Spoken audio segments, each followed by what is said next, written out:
Tu souhaites te lancer dans le e-commerce, tu as un projet de dropshipping ou de vraie marque avec du stock, tu es au bon endroit. Car le meilleur outil pour faire du e-commerce selon moi est Shopify et de très loin. Les plus grandes marques l'utilisent comme par exemple Gymshark, Polaroid, Kylie Cosmetics à l'international, ou alors en France on a Horace, Respire et même Durex. Oui, Durex utilise Shopify. Donc dans cette vidéo je vais te montrer les bases de Shopify pour que tu puisses prendre en main et maîtriser ce CMS et que tu puisses enfin te lancer dans le e-commerce.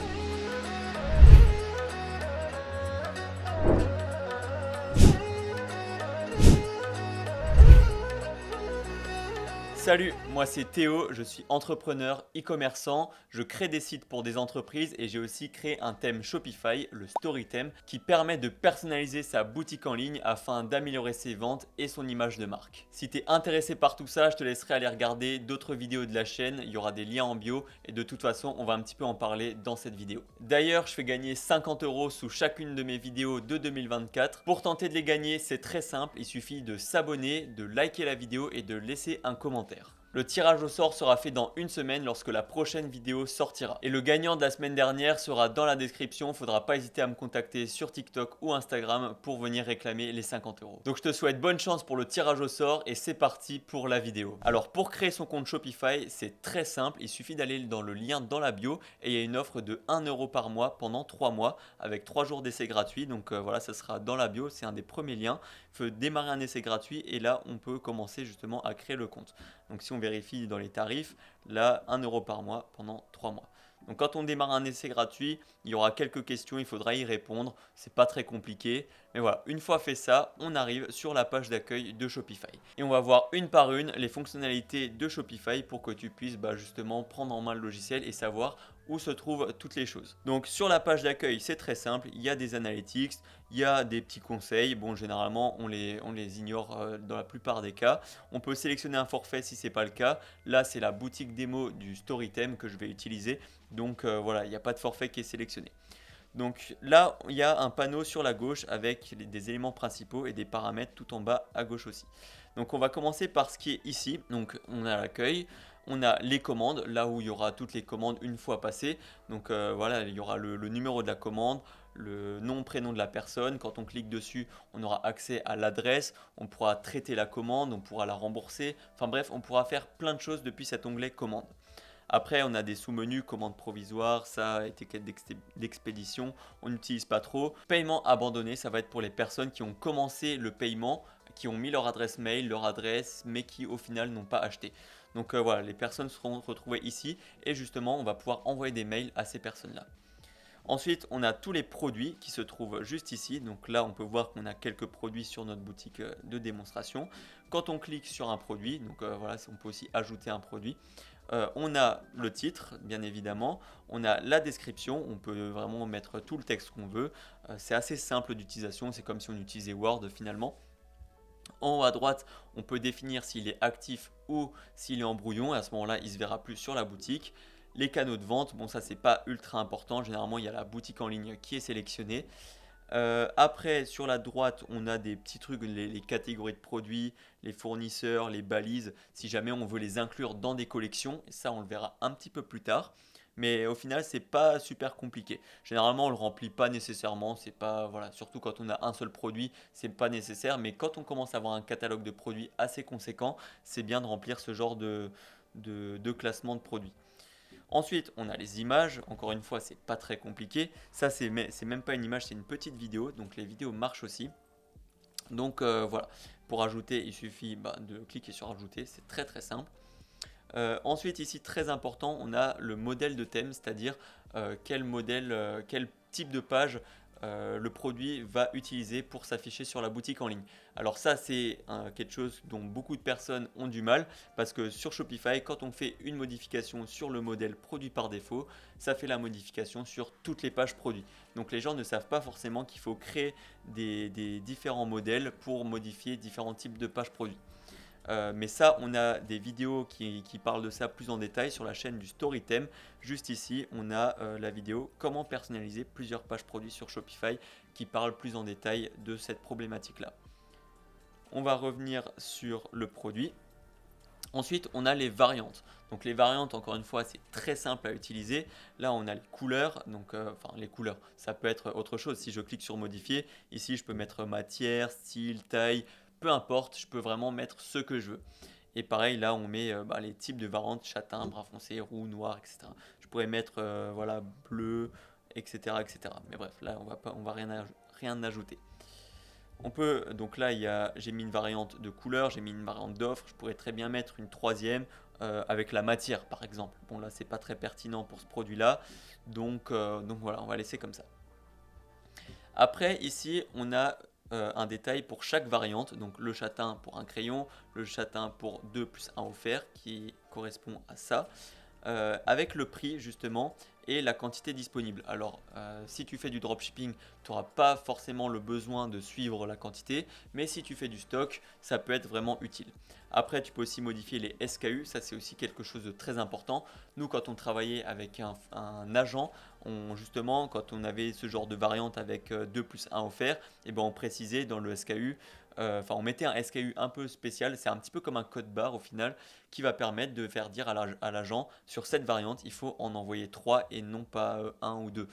Donc voilà, c'est très important. J'espère que je suis assez clair par rapport à ça. De toute façon, c'est des fonctionnalités qui sont un petit peu plus avancées. Généralement, c'est rare d'utiliser les SKU.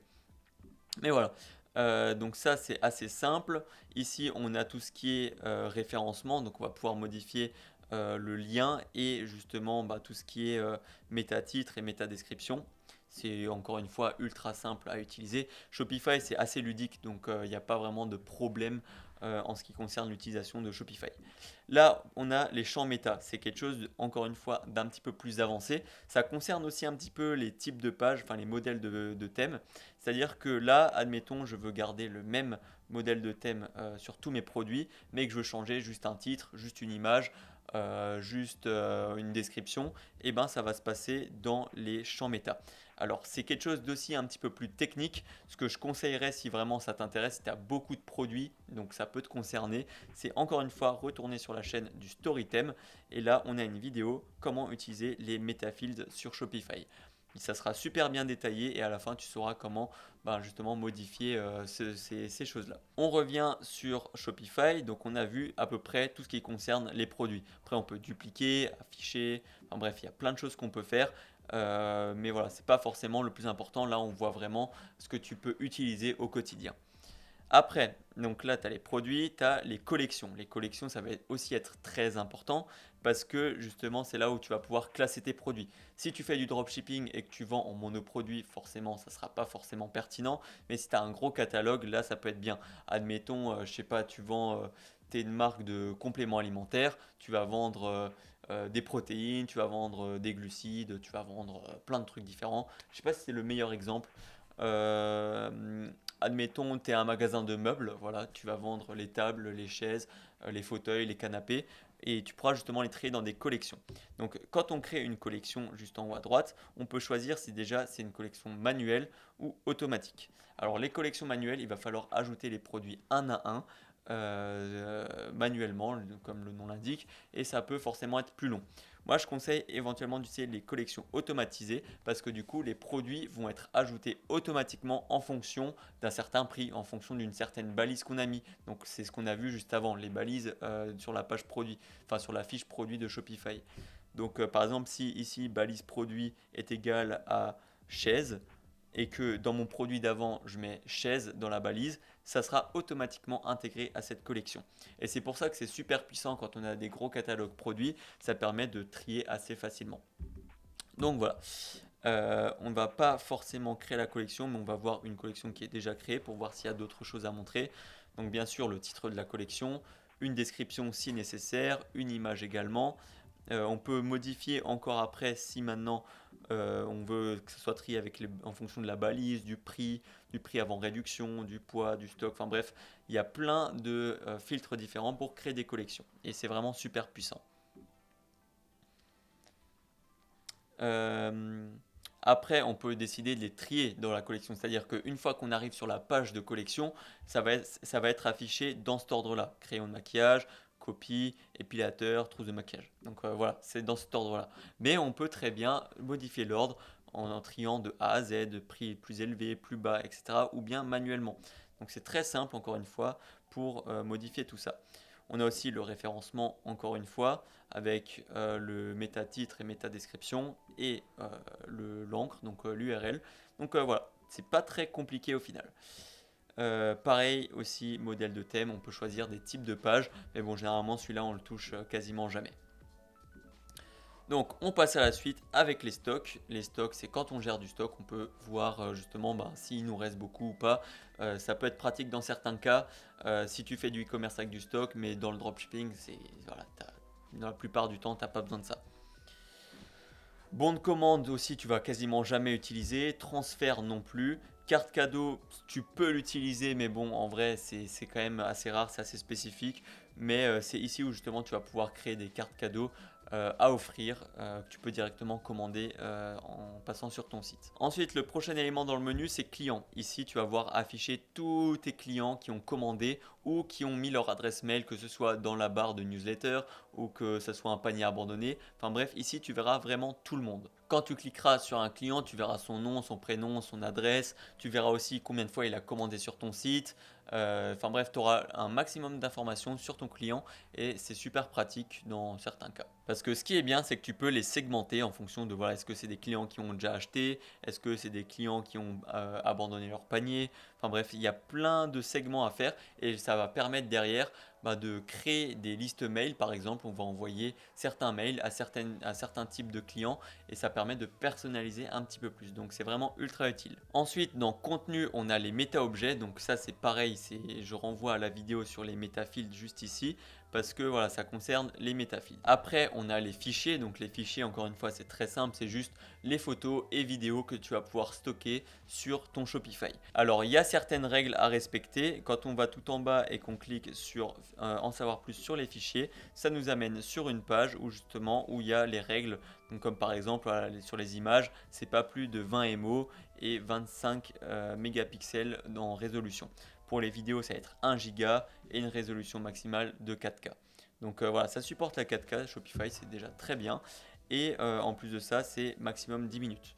Donc c'est vraiment bien. Voilà, si tu veux en savoir plus, faut aller sur cette page-là. Ensuite, dans l'analyse de données, il y aura les rapports, tout ce qui concerne les chiffres de ta boutique, donc les ventes. Tu peux trier aussi par la date, les nombres de visites.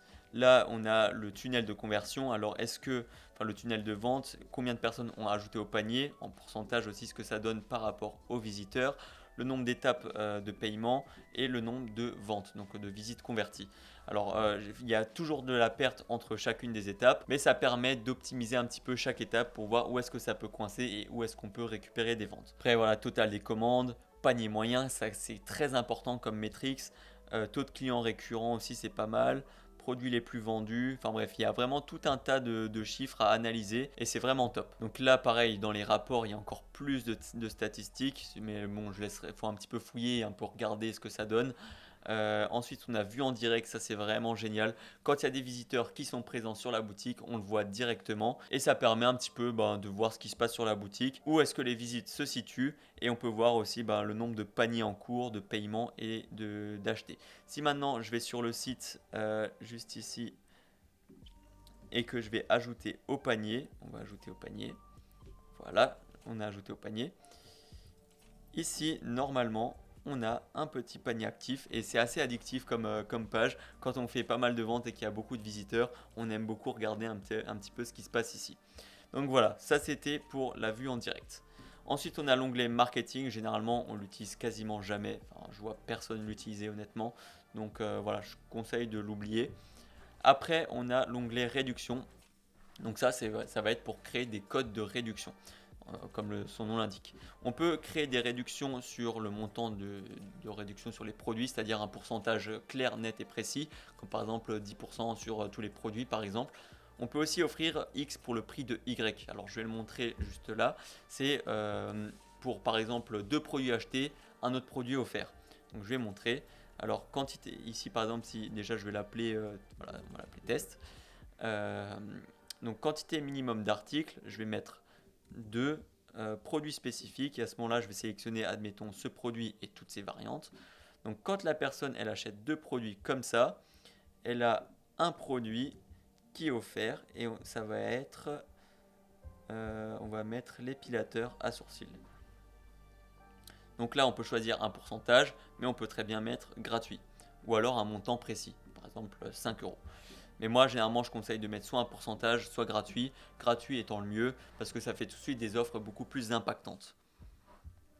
Après, il y a tout un tas d'autres paramètres comme nombre maximum d'utilisation par commande, est-ce que tous les clients peuvent l'utiliser ou pas, le nombre maximal d'utilisation de la réduction, des combinaisons, etc., etc. Même les dates de début et dates de fin, si jamais c'est des périodes de promotion assez précises, comme par exemple le Black Friday ou Noël ou la rentrée, etc., etc. Alors je ne vais pas enregistrer et on va passer à les autres types de réductions. Donc il y a montant de la réduction sur la commande, donc c'est vraiment une réduction sur la commande complète, et des réductions sur l'expédition, donc avoir une expédition gratuite. Voilà, c'est pas très compliqué, hein, il suffit de juste mettre le code de réduction. Admettons, ça va être le code, c'est le code livraison, et du coup, ça sera gratuit. On peut sélectionner tous les pays ou bien seulement certaines régions. Donc voilà, au final, c'est pas très compliqué. Les codes de réduction, encore une fois, Shopify, c'est très simple d'utilisation, c'est vraiment pas compliqué. On va passer à la boutique en ligne. Donc quand on arrive dans boutique en ligne, on voit directement l'onglet thème. Alors pour l'onglet thème, c'est très simple. À la base, il y aura le thème Down, donc c'est celui-là. C'est le thème par défaut gratuit de Shopify. Alors moi personnellement, je ne conseille pas de le laisser. En ce qui concerne les thèmes, là on a pas mal de thèmes gratuits, mais honnêtement je fais des analyses de boutiques sur TikTok et je vois tout le monde avec les mêmes thèmes. Ces thèmes gratuits qui ne sont pas optimisés, il y a des problèmes, les boutons d'ajout au panier ils sont en blanc, donc voilà, c'est pas forcément optimisé pour justement le taux de clic. Il y a aussi des headers qui prennent beaucoup trop de place. Il y a aussi des petites phrases comme par exemple taxe incluse qui pareil ne sont pas forcément optimisées pour la vente, parce que justement quand les personnes voient taxe incluse, des fois ça peut les faire fuir. C'est pourquoi Shopify propose une boutique de thèmes payants, mais ça encore une fois je le conseille pas forcément. Quand on va voir, les prix sont vraiment très élevés, c'est aux alentours des 300, voilà, 360, 360. Ça c'est un thème gratuit à pas forcément prendre. 360, 380, enfin bref, c'est des thèmes qui sont globalement assez chers et très peu optimisés parce que justement il n'y aura pas de fonctionnalité pour augmenter les ventes, il n'y aura pas de fonctionnalité pour améliorer la conversion, donc c'est un peu dommage. Pour le côté branding, je dirais que c'est bien, mais c'est vraiment pas l'idéal parce qu'on sera assez limité. La personnalisation, elle n'est pas 100% personnalisable parce que le theme store de Shopify impose quand même certaines limites. C'est pourquoi moi je propose plutôt d'utiliser le story theme comme on l'a vu juste avant. Donc le story theme, c'est le thème qu'on a créé qui permet justement d'améliorer l'image de marque, qui est 100% personnalisable, qui permet vraiment de faire tout ce qu'on veut. On peut faire des bundles, on peut faire donc des packs. On peut faire des phrases défilantes, on peut mettre des sections comme on veut, on peut afficher des images vraiment comme on veut, mettre des icônes, bref, plein de choses. On peut même suivre les commandes. Enfin bref, il y a vraiment plein de fonctionnalités ultra adaptées pour le dropshipping et le e-commerce, même si c'est une marque avec du stock. Je ne vais pas montrer en détail comment personnaliser le story theme parce que ça fait l'objet d'une autre vidéo. On a aussi plein d'autres vidéos qui expliquent comment utiliser le story theme. Il ne faut pas hésiter à aller checker le reste des vidéos de la chaîne. Après, si vraiment ça t'intéresse, il y a un lien dans la bio où justement tu pourras prendre ce thème-là. Donc comme dit, c'est en abonnement, tu auras 7 jours d'essai gratuit et c'est un des moins chers que tu pourras trouver. Alors tu as vu les thèmes à plus de 350 euros juste avant. Là, ce thème-là, il commence à partir de 12,67 € par mois pour une seule boutique. Donc voilà, c'est vraiment pas cher, c'est un des moins chers, si ce n'est le moins cher que tu pourras trouver. Donc c'est pour ça, n'hésite pas à aller voir dans la bio si ça t'intéresse. Donc pour finir avec les thèmes, pour les ajouter sur la boutique, donc soit ça se passe directement sur le thème store de Shopify, ou alors ici dans ajouter un thème, mettre en ligne un fichier compressé. Si jamais tu prends le story theme, il y a tout qui est expliqué pour comment l'installer et le paramétrer. Donc là-dessus, il n'y a pas de souci. Prochaine étape, on arrive sur les articles de blog. Donc les articles de blog, encore une fois, c'est que si on veut améliorer son SEO, améliorer son référencement et essayer de tomber parmi les premiers sites quand on tape un certain mot-clé, il faudra utiliser les articles de blog. Pour créer un article de blog, c'est pas très compliqué, hein. On ajoute l'article, on met le titre, la description, on regarde s'il est visible ou masqué, on met des images, on met un petit extrait, enfin bref, Il y a tout un tas de petites informations qu'on peut mettre et qui permettent justement de mettre des articles de blog ultra facilement. Après, on arrive dans l'onglet page. Donc ça, pareil, c'est ultra simple. Pour ajouter une page, on clique en haut à droite, on met le titre de la page, le contenu éventuellement, mais généralement on met rarement le contenu parce qu'on personnalise directement avec le thème.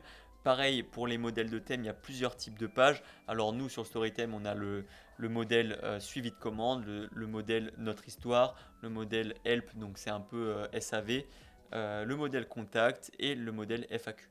On peut en créer d'autres plus personnalisés si jamais on veut faire des pages additionnelles, et c'est vraiment le top parce que c'est super simple à utiliser, et encore une fois pour le personnaliser après sur un thème, c'est pas compliqué, et encore moins si c'est sur le story theme. Ensuite on va passer au prochain onglet qui est navigation. Donc là c'est pour gérer les menus. Encore une fois c'est pas compliqué du tout. On va en créer un ensemble, donc on va cliquer sur ajouter un menu, on va créer le menu principal par exemple. Donc menu principal. Ça, les gens ne verront pas. Ils ne verront pas écrit menu principal. D'ailleurs, j'ai fait une faute. Voilà. On va ajouter un élément du menu. On va cliquer juste ici. On va cliquer sur page d'accueil. Et là, voilà, c'est écrit directement page d'accueil. Donc là, je vais juste renommer ça. Parce que ça, du coup, c'est la partie qui sera visible. Sur le site, ça sera écrit accueil. Donc on fait ajouter. Là, on va mettre une collection. Par exemple, on va mettre la collection kit. Donc là, il y a automatiquement le kit qui s'est mis. Si maintenant on veut créer des sous-menus, encore une fois, c'est pas compliqué. Il va falloir créer, par exemple, là, cette fois-ci, je vais mettre le produit, je vais mettre le crayon de maquillage. Voilà, ça va mettre automatiquement crayon de maquillage. Si je veux le renommer, il n'y a pas de souci, je fais juste modifier. Et là, je peux très bien modifier le lien ou le nom. Donc, une fois que je l'ai créé, je prends ici avec les petits points et je le décale un petit peu sur le côté, et ça va me mettre en sous-menu du kit. Donc voilà, encore une fois, c'est très très simple. Si je veux l'enlever, je le décale un peu en bas, et voilà, c'est pas plus compliqué que ça. Après, on peut très bien mettre, on n'est pas obligé de mettre, parce que ça concerne Shopify. C'est tout ce qui est page d'accueil, page produit, page que tu as créée, etc., etc. Mais si tu veux mettre quelque chose d'externe à ton site, tu peux très bien mettre un lien au pif. Genre si je mets storytheme.com, je peux mettre storytheme.com. Donc voilà, c'est vraiment pas compliqué. Donc généralement on crée un menu principal et un menu footer, ou alors plusieurs menus pour le footer, donc un menu légal, un menu information par exemple. Voilà, là il y a les menus qu'on a, alors on les utilise pas tous, donc voilà. Alors là on arrive dans l'onglet préférences, ça va pas être compliqué non plus, il n'y a rien de bien sorcier. On a d'abord tout ce qui est titre et méta description, donc pareil c'est pour le référencement, le SEO, donc il suffit de le mettre juste ici, le titre de la page d'accueil et la description. Donc c'est ce qu'on va voir quand on va taper Silly, c'est qu'on voit le lien sur Google. Ensuite, on a l'image de partage social. Alors ça, je conseille de la mettre, c'est toujours mieux. C'est quand par exemple, tu vas envoyer ton site, enfin le lien de ton site sur Messenger, sur Instagram, il y aura une petite image qui va s'afficher, et ben ça sera celle-là. Donc voilà, je conseille de le mettre. Après, il y a tout ce qui concerne Google Analytics. Ça, voilà, c'est aussi bien de le mettre en place, mais ça fait l'objet d'autres vidéos parce que c'est quand même assez long. Pareil pour le pixel Facebook. Là, on a la confidentialité des clients. Je conseille de le laisser comme ça, hein, de rien toucher. Là, par défaut, il y aura un mot de passe sur la boutique. C'est quand tu n'as pas encore pris de forfait et que tu es en train de construire ta boutique, tu peux mettre une page mot de passe. Mais voilà, quand une fois que ta boutique elle est prête, il faut prendre un forfait et le désactiver. Après, voilà, protection contre les courriers indésirables, c'est activer le Google Recaptcha sur les formulaires de contact. Donc ça peut être assez pratique. Si maintenant, voilà, tu es un peu spammé par des mails de publicité ou autre, tu peux activer cette option pour que dans les formulaires, avant d'envoyer, il faut valider avec le Google Captcha. Donc voilà, c'est à peu près tout pour l'onglet qui est juste là. On va passer aux paramètres. Là, on a les applications, mais on va voir ça un petit peu après. On va foncer dans les paramètres, et une fois qu'on aura fait ça, tu seras vraiment au point par rapport à Shopify. Tu auras toutes les clés pour créer une belle boutique et prendre en main l'outil de la manière la plus facile possible.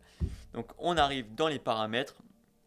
Information de la boutique, là tu vas pouvoir modifier toutes tes informations, donc le nom de la boutique, le numéro de téléphone associé à la boutique, bon là c'est un ancien numéro, il marche plus, donc voilà, l'email de contact de la boutique, donc quand quelqu'un va utiliser le formulaire de contact, et ben ça va envoyer un mail à cette adresse. Ensuite il y a la raison sociale, l'adresse professionnelle, donc ça concerne ton entreprise. On a la devise de la boutique, donc chez nous c'est en euros, donc voilà. Tu peux aussi modifier le formatage. Par défaut, alors ça c'est quelque chose que je conseille vraiment de faire, surtout si tu es en France et que tu vends en euros. Par défaut, le symbole euro ici, il est à gauche. Et ici, il me semble que c'est écrit EUR. Voilà, c'est écrit EUR là, ici, et là, le symbole, il est à gauche. Je conseille de faire comme j'ai actuellement, de supprimer ce qui est à gauche, là, et le EUR, et de placer juste derrière le symbole euro. Parce qu'en France, généralement, le symbole, on le met à droite et non à gauche, comme en Amérique. En Amérique, le dollar, il se met avant le chiffre. Donc voilà, c'est un petit détail que je conseille de mettre ça comme ça. Donc voilà. Ensuite, il y a fuseau horaire et unité de mesure. Voilà, généralement, on laisse tel quel, hein. Voilà, chez nous, c'est Paris et en kilos. Donc voilà, c'est pas ultra important. Et ensuite, on a la référence de la commande. Donc voilà, ça c'est un préfixe et un suffixe. Par défaut, sur Shopify, quand quelqu'un va commander, il aura la commande 1001. Mais si maintenant tu changes quelque chose, voilà, là j'ai mis hashtag SLS et là 122. Du coup, il y aura le hashtag SLS avant le 1001. Voilà, qu'on voit juste ici, si j'arrive à sélectionner, il manque le 1, et le 122 juste après. On pourrait très bien changer, hein, on peut mettre, voilà, si je mets -silice, et ben il y aura -silice. Donc voilà, c'est aussi un petit détail, c'est pas forcément ultra utile de le changer, mais bon, moi honnêtement, je l'ai toujours fait, j'ai mis un petit truc sympa, j'ai mis le nom de la boutique et puis un petit nombre. Voilà, ça fait toujours un petit peu bien. Donc voilà, ça c'est tout pour les informations de la boutique. Là ensuite, on a les forfaits qu'on peut choisir. Donc voilà, moi actuellement je suis en pause and build parce que c'est une boutique démo, on ne peut pas commander dessus. Ensuite, on a les paramètres de facturation. Je ne vais pas y aller parce que voilà, mais tu vas retrouver toutes tes factures. Tu vas trouver le détail aussi de tes factures avec justement les applications, combien elles coûtent, etc., etc.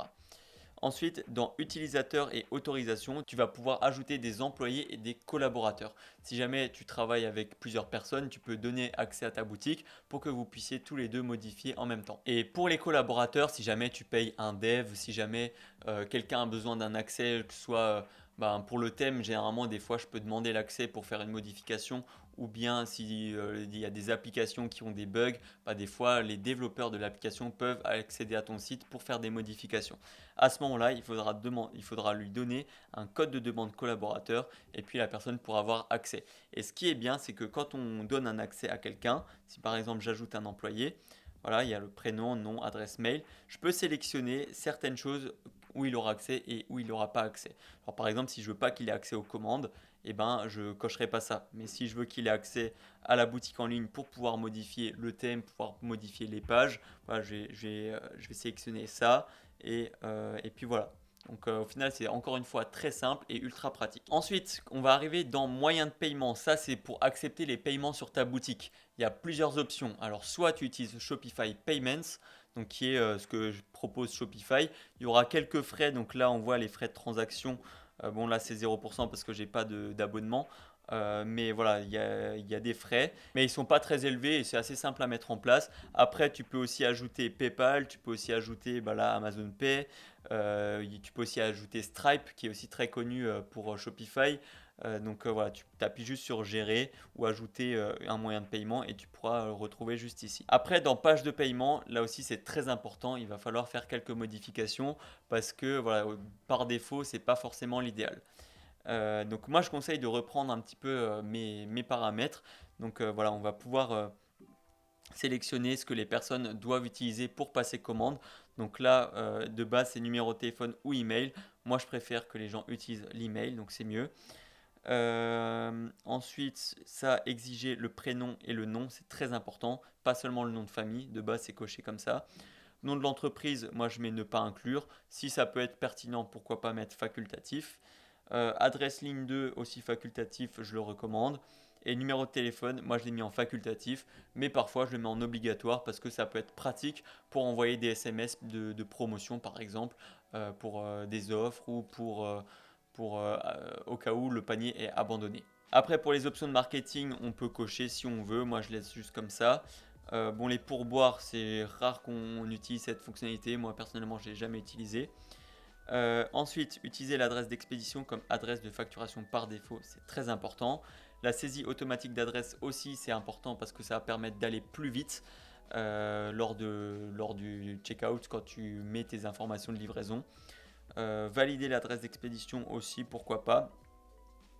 Il y a aussi cette coche qui est de base, c'est exiger une étape de confirmation et le mieux c'est de la décocher. Si admettons ton client il commence à mettre ses informations et tout et qu'il clique sur OK valider après avoir mis sa carte et qu'il a une demande de confirmation, il va peut-être se dire vas-y je réfléchis un petit peu à mon achat, est-ce que je suis sûr ou pas, et là il va peut-être annuler et au final tu n'auras pas fait de commande. Donc ça fait baisser le taux de conversion, donc c'est pour ça que je conseille de le désactiver. Après on peut choisir de traiter ou pas automatiquement les commandes. Moi je ne mets pas automatiquement parce que c'est mieux de les traiter soi-même, donc voilà, c'est un peu mieux, ou alors l'agent qui s'en occupe ou l'entrepôt de logistique qui s'en occupe. Enfin bref, il ne faut pas traiter automatiquement les commandes dans la plupart des cas. Après le reste on peut laisser, ça on n'est pas obligé d'y toucher, c'est pas très grave. Et voilà, langue de paiement, ok, bref. C'est à peu près tout. Ensuite, compte client, c'est si jamais on veut activer la possibilité de créer un compte pour justement passer commande ou pas. Généralement, on ne l'utilise pas parce que ça fait encore une fois, c'est des étapes supplémentaires pour pas grand chose. C'est bien d'activer la possibilité, pourquoi pas, si tu as une vraie marque, que tu as besoin que tu vends des abonnements à quelque chose, à un produit ou quoi. Mais sinon, la plupart du temps, moi, je conseille de laisser ça comme ça. Alors, on descend et on a plusieurs zones d'expédition. Là, en l'occurrence, on a la France, on a l'Union européenne et on a les autres destinations, qui est le reste du monde. Alors pour ajouter la Suisse, par exemple, il faudrait que je crée d'autres pays et régions dans l'onglet marché qu'on va voir ailleurs. Donc voilà, je vais passer un petit peu ça pour l'instant. Mais de base, il me semble que la Suisse est dans le reste du monde. Donc voilà, après pour modifier des tarifs ou en ajouter, c'est très simple. Donc là on a notre tarif, donc là en l'occurrence c'est livraison gratuite plus suivi. Donc si on veut le modifier, on va sur modifier un tarif, on peut modifier le nom, ça c'est pas très important, hein, moi je laisse le troisième. Et là au niveau du prix, donc là c'est gratuit, mais je pourrais très bien ajouter des conditions comme par exemple voilà, minimum 50 euros. Donc voilà, il faut qu'il y ait au moins 50 euros pour profiter de la livraison gratuite. Je peux aussi ajouter, je pourrais très bien mettre du coup une livraison un peu plus standard à 4,99 €. Ici je mets livraison standard. On va mettre 7 jours ouvrés par exemple. On n'est pas obligé de mettre le délai de livraison. Là je le mets juste comme ça. 7 jours ouvrés. Et voilà, je pourrais tac. Et ici je vais mettre en fonction du prix et je vais mettre maximum 50 euros. Non, je vais mettre maximum 49,99. Comme ça, cette livraison s'affiche uniquement si la commande est entre 0 et 49,99. Donc je pourrais cliquer sur terminer et ce sera en place. Donc au final, c'est pas très compliqué de gérer les tarifs de livraison. Ensuite, on a taxes et frais de douane. Généralement, on l'utilise pas forcément, encore une fois. Emplacement, c'est si tu as une boutique physique et que tu veux faire par exemple du click and collect, etc., etc. Ça va se passer dans ce genre d'onglet. Après, encore une fois, il y a les paramètres de carte cadeau, mais vu que peu de personnes l'utilisent, je vais passer rapidement dessus. Là, on a les marchés et ça, c'est très important si jamais tu veux créer ta boutique dans plusieurs pays différents. Donc là, on peut voir que j'ai la France en principal et l'Allemagne en deuxième pays. Je pourrais très bien ajouter un marché. Donc là, je vais ajouter l'Espagne par exemple. Ah merde, ça c'est Espagne, c'est le nom. Et pour rechercher, c'est ici. My bad. Voilà, Espagne, je coche ajouter un marché. Et à ce moment-là, je pourrais vendre en Espagne. Donc là, on peut ajouter les langues grâce à l'application de Shopify. On peut aussi du coup définir les produits, enfin les tarifs de certains produits, les frais de douane, l'expédition, etc. Enfin bref, c'est super bien foutu. Généralement, quand on veut scaler dans plusieurs pays, c'est super bien d'utiliser cette fonctionnalité. Nous, personnellement, on ne l'utilise pas vraiment. Donc voilà, on se focalise sur un seul marché à chaque fois. Ensuite, on a les applications qui est aussi très important. Donc là, on voit qu'on a quelques applications. Donc ces boutiques en ligne, c'est celle de base. Après, Translate and Adapt, c'est pour modifier la langue justement quand on scale dans un autre marché. Donc là, quand on a créé un nouveau marché, ça va se passer avec cette application. Ça, c'est pour avoir un chat en direct sur sa boutique. C'est directement Shopify qui a créé cette application. Ça, c'est pour les mails. Et ça, c'est aussi, ça concerne aussi les marchés. Donc voilà, on peut aussi accéder à la Shopify App Store où il y aura plein d'applications qui seront utiles pour ta boutique. Comme par exemple, on va essayer de voir la Mondial Relay si jamais tu utilises Mondial Relay comme transporteur. White Bundle qui sont des partenaires à nous qui permettent de créer des bundles sur ta fiche produit. Klaviyo qui permet aussi de faire des mails, des séquences mails automatisées. Donc vraiment, c'est super bien. Ensuite, on a l'onglet domaine où on va pouvoir soit connecter à un domaine existant si tu as acheté ton domaine sur OVH ou sur d'autres hébergeurs de noms de domaine. Ou alors tu peux acheter directement sur Shopify juste ici. Moi personnellement, je préfère utiliser des hébergeurs comme OVH parce que justement ça sera moins cher et ça va permettre aussi de créer derrière des adresses mail plus personnalisées. Donc c'est pour ça que moi je préfère utiliser OVH. Après tu pourras créer des sous-domaines en fonction de ça. Enfin vraiment c'est génial, ça marche super bien.